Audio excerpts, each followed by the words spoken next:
A hoof cracked against a wooden rail and split it clean in two. The rail dropped into the dirt. 1,000 pounds of horse spun in the pen, wild-eyed hooves tearing the ground. A man stepped straight into it. He didn't run. He didn't shout.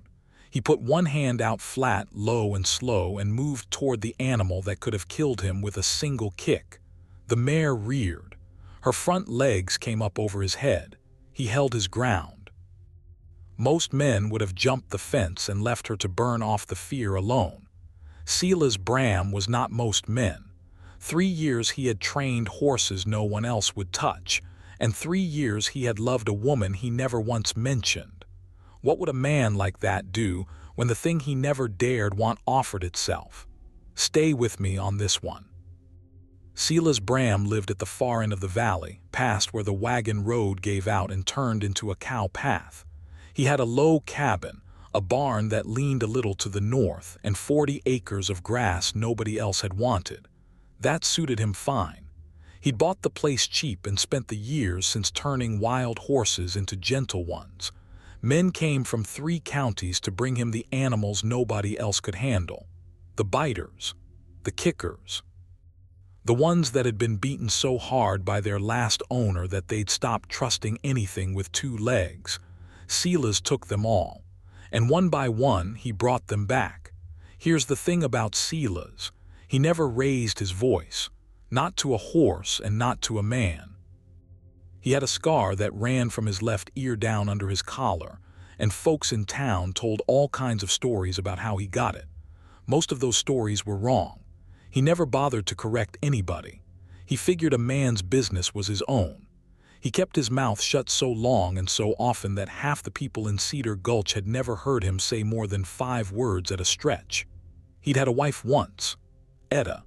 She died 3 winters back, of a fever that came on fast and took her in 9 days. There wasn't a doctor within 40 miles. Silas held her hand the whole time and couldn't do one single thing about any of it.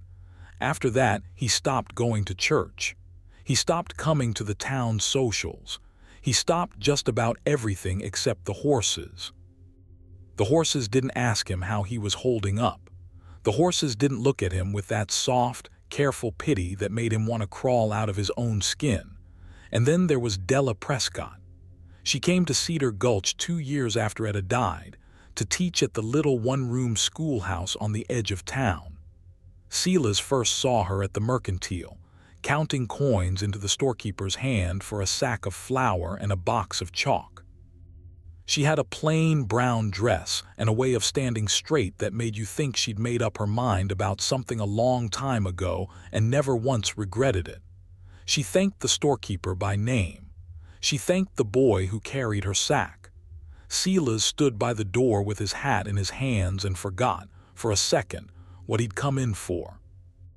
Now understand, he never said a word to her. Not that day, not for a long while after. A man like Silas didn't go up and start talking to a woman like that. He knew what he was. He knew what his hands looked like and how the scar pulled at his mouth when he was tired. He knew his house was empty and cold and full of a dead woman's things he'd never had the heart to move. Della Prescott was warm and quick and clean. She read books at the supper table. She laughed at the children's jokes even when they weren't funny. She was, to his mind, about as far above him as the top rail of heaven. So he watched her from a distance and left it at that. He'd see her walking to the schoolhouse in the morning when he brought horses through town. He'd tip his hat and she'd nod, and that was the whole of it. 2 years of nodding. For most men that would have faded to nothing. For Silas it grew into something he couldn't name and wouldn't have known how to say out loud if you'd paid him. The trouble started, if you can call it trouble, on account of a horse. Della had it in her head that the schoolchildren ought to learn something about animals, seeing as most of them would grow up to farm and ranch and drive teams their whole lives. So one afternoon in early autumn, she walked the whole cow path out to Silas's place, 4 miles on foot, to ask if she might bring the children by some time to watch him work. He was in the pen with a roan mare, a young thing named Juniper, all legs and nerves and bad memories. Somebody had wired her mouth shut once to break her spirit, and it had very nearly worked. She flinched at shadows. She wouldn't take a bit. She'd sooner run through a fence than let a hand touch her face. Della leaned on the top rail and watched Sela's work that scared Animal for the better part of an hour without saying one word. When he finally came over, wiping his hands on his trousers, he could barely look at her. "You do that gentle," she said. "I've seen men break horses. That wasn't breaking." "No, ma'am," he said.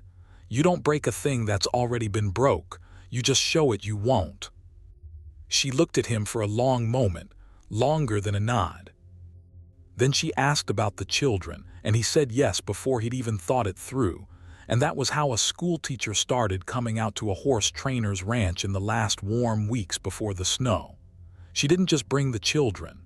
She came alone, too, on Saturdays and stood at the rail while he worked Juniper, and somewhere along the way she stopped standing at the rail and started stepping inside the pen. She had good hands. Steady, quiet hands. Juniper, who hated everything, decided after a while that she didn't hate Della. And Silas, watching the two of them together, felt something in his chest come loose that he'd nailed down a long time ago and meant to leave nailed. He didn't fool himself about it. He knew autumn was ending. He knew Della had a life in town and a schoolhouse full of children and a whole future in front of her that had no room in it for a scarred, silent man at the end of a cow path. He'd already decided how it would go. She'd finish helping him gentle the mare, and then the snow would come, and the Saturdays would stop, and by spring some proper man from town would court her the way she deserved. Silas had made his peace with that, or he'd told himself he had. And he'd rehearsed, without ever quite meaning to, the thing he'd say to her when the time came to let her go. The evening it happened, the light was going gold and low across the valley, and the whole world had that hush it gets right before the cold sets in. Della had come out to help him with Juniper one last time before her Saturdays ran out. She had the lead rope in her hand, and the mare was following her around the pen soft as a lamb, the same mare that 6 weeks back would have kicked a man's teeth in for looking at her wrong. Silas stood by the gate and watched them, and he felt the words he'd rehearsed climb up into his throat. He figured he might as well say them now. Get it over clean, before the wanting got any worse. "She trusts you," he said. "She won't trust just anybody. You've got a gift for it." Della smiled down at the mare and rubbed the flat space between her eyes. "I had a good teacher." Silas looked at his boots. This was the part he'd practiced. This was the goodbye. "Miss Prescott," he said, "I've been meaning to tell you something, and I reckon now's as good a time as any." He swallowed. "Whatever man is lucky enough to win your hand one day, he's going to be blessed for the rest of his life.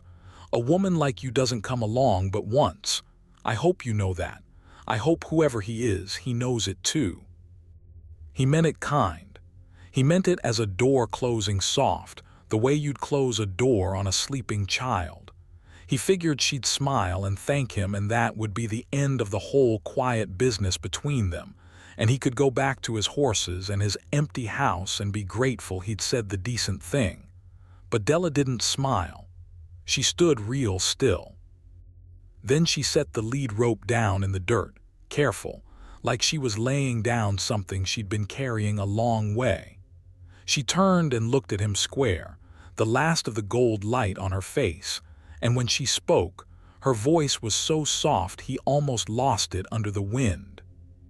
"Silas," she said, "I've been praying every night for the better part of a year that the lucky man would turn out to be you." The valley went dead quiet. Even the mare stopped moving. Silas Bram, who had rehearsed 100 goodbyes, stood there with his mouth half open and not one single word in it. He'd built his whole life around the certainty that he could not be wanted.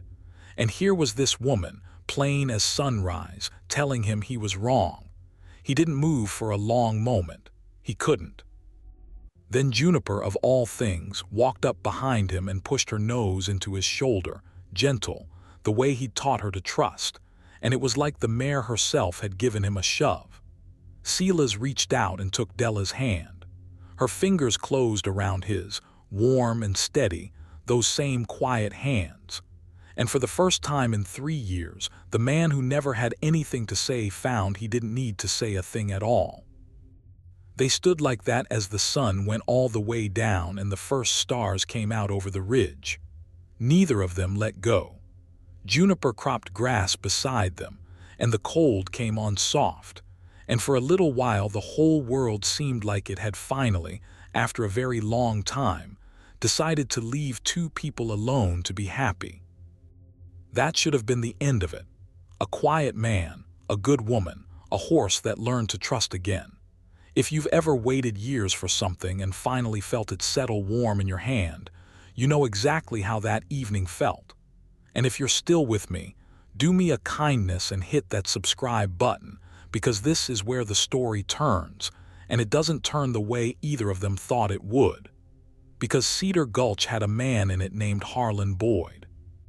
3 days after that evening at the pen, a buggy came rolling up the cow path to Silas's place, which never happened, because nobody drove a buggy out that far.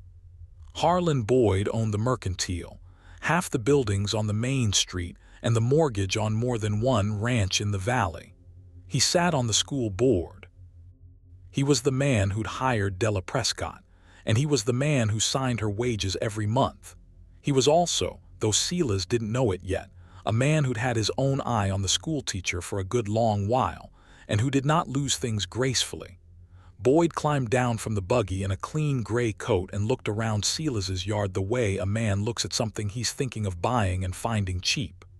"Bram," he said, "word around town is you've been having a visitor, the schoolteacher." Silas set down the harness he'd been mending. "She's been helping me with a horse."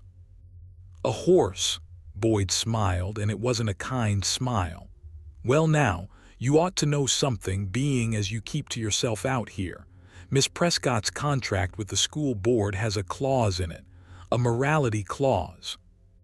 She's not to keep company with any man unsupervised, not to be alone with one, not to give the town anything to talk about." He let that sit. "And people are talking, Bram, about a decent young woman spending her Saturdays alone at the ranch of a man with your reputation." There it was. In one breath, the whole thing changed.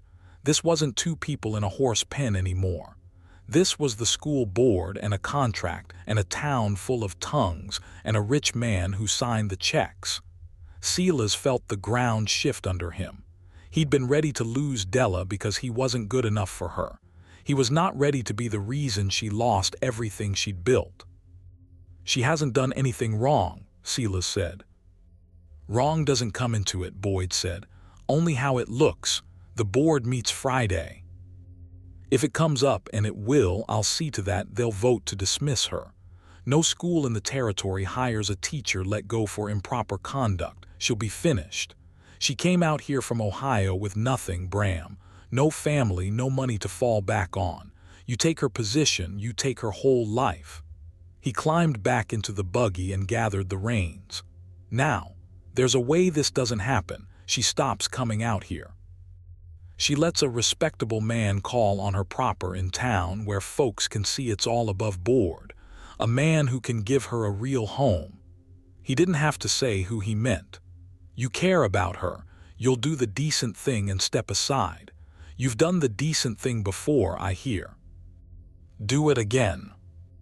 And he drove off, leaving Silas standing in his own yard with the harness in his hands, feeling like a man who'd finally been handed the one thing he wanted only to have somebody explain, very politely, why he had to give it back.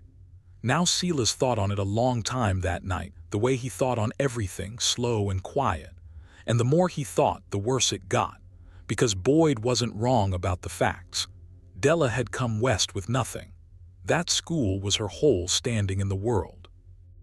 A woman alone in 1887 who lost her respectable position didn't get another chance easy. She got whispered about, and moved along, and forgotten. Silas had spent 3 years believing he wasn't worthy of her. Now he had something colder to chew on. Loving her back might be the thing that ruined her. He almost did it. That's the truth of it. He almost saddled up the next morning and rode to town and told Della in that flat, quiet voice of his that he'd been wrong, that they ought to stop, that a man like him would only drag her down. He had the words half built by dawn. He was good at goodbyes. He'd been practicing them his whole life. But then he went out to the pen to feed, and there was Juniper waiting at the gate, ears forward, trusting. The same animal that had been wired shut and beaten, and taught by everyone she'd ever met that the world would hurt her if she let it close. And Silas remembered what he'd told Della the first day she came. You don't break a thing that's already been broke. You show it you won't. He'd said that about a horse. He'd never once thought to say it about himself. He put down the feed bucket. He stood there in the cold morning with his breath fogging, and he understood something he'd been running from for 3 years. Etta's fever hadn't been his fault. He'd told himself it was, all this time, because holding the blame felt like the only thing he could still do for her. And that blame had built the empty house and the closed mouth and the certainty that he wasn't fit to be loved. Boyd hadn't come to take Della away from him. Boyd had just handed Silas the perfect excuse to hand her back himself, and Silas was very nearly weak enough to take it. He didn't take it. He rode to town that afternoon, not to say goodbye. He found Della at the schoolhouse, sweeping the last of the day out the door, and he stood in the yard with his hat in his hands and told her everything Boyd had said. All of it. The clause, the board meeting Friday, the threat, the offer. He didn't soften it, and he didn't leave out the part where Boyd wanted her for himself. Della listened without moving, the broom still in her hand, and when he was done, 2 spots of color had come up high on her cheeks. He said I'd be finished, she repeated. He did. And he offered to save me by calling on me proper. Himself. He did that too. Della set the broom against the wall, slow and deliberate, the same way she'd set down the lead rope in the pen. Silas Bram, she said, did you ride all this way to tell me goodbye? Because I can see it in your face that you thought about it. He couldn't lie to her. He'd never been able to. I thought about it, he said. Half the night. Figured you'd be better off without me hanging round your neck. And what did you decide?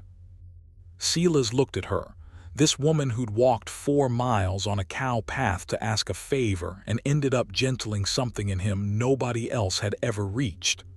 I decided, he said slowly, that I've spent 3 years letting other folks tell me what I'm worth, and I'm done doing it. If you'll have me, Della, then no rich man with a contract in his pocket gets to decide it for us.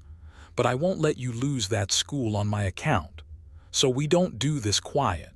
We do it loud, out in the open, where nobody can whisper about it. We do it so plain that Boyd's got nothing left to hold over you. Della's eyes were wet, but she was smiling now, and it was the smile he'd seen the first day at the Mercantile, the one that had made him forget what he came in for.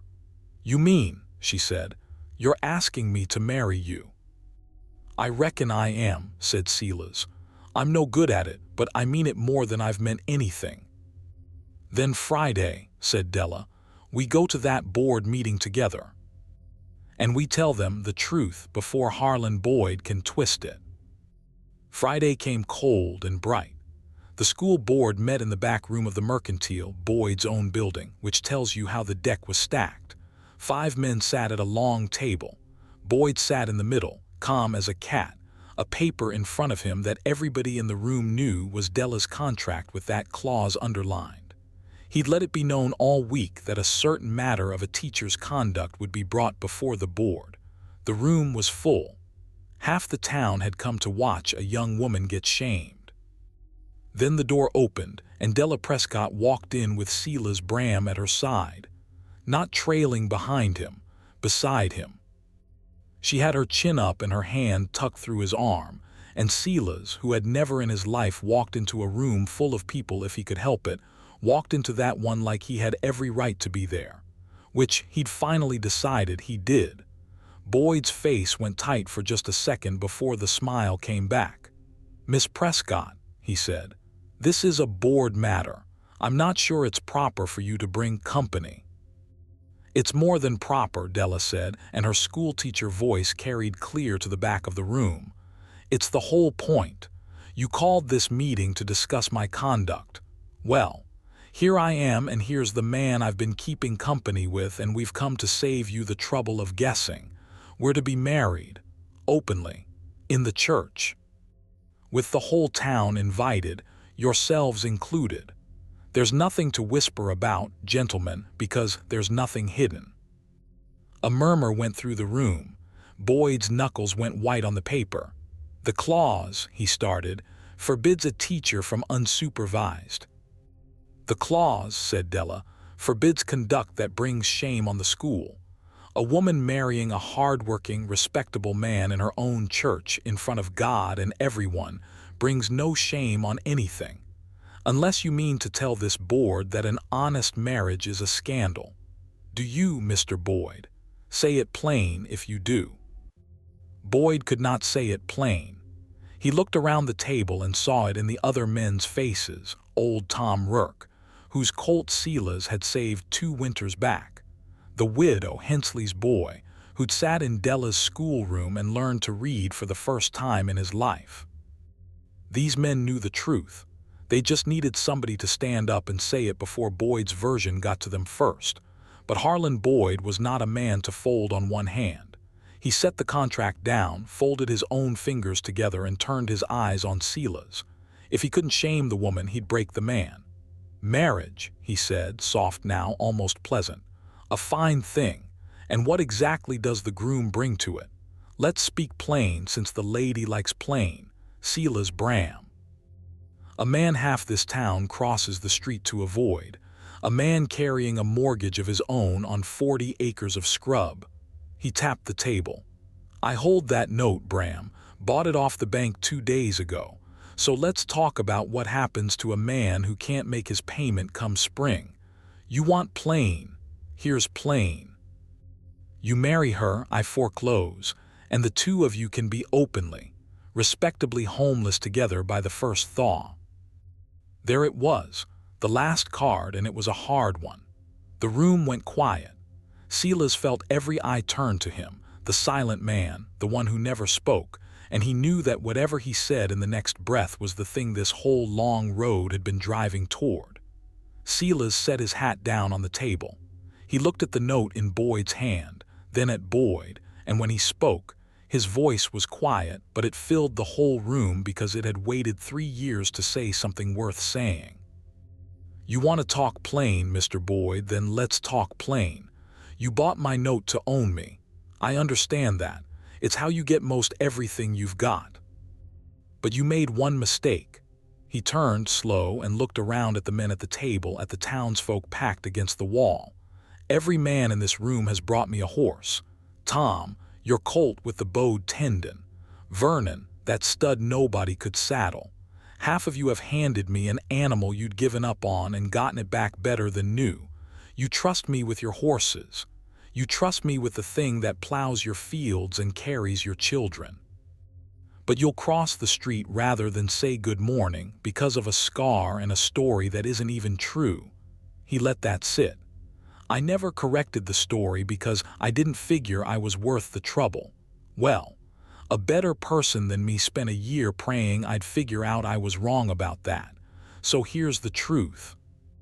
I lost my wife to a fever no doctor could have stopped, and I spent 3 years blaming myself for it because grief's got to land somewhere. That's the whole of my dark secret, Mr. Boyd. Not much to hold over a man, is it?" Nobody moved. Silas turned back to Boyd.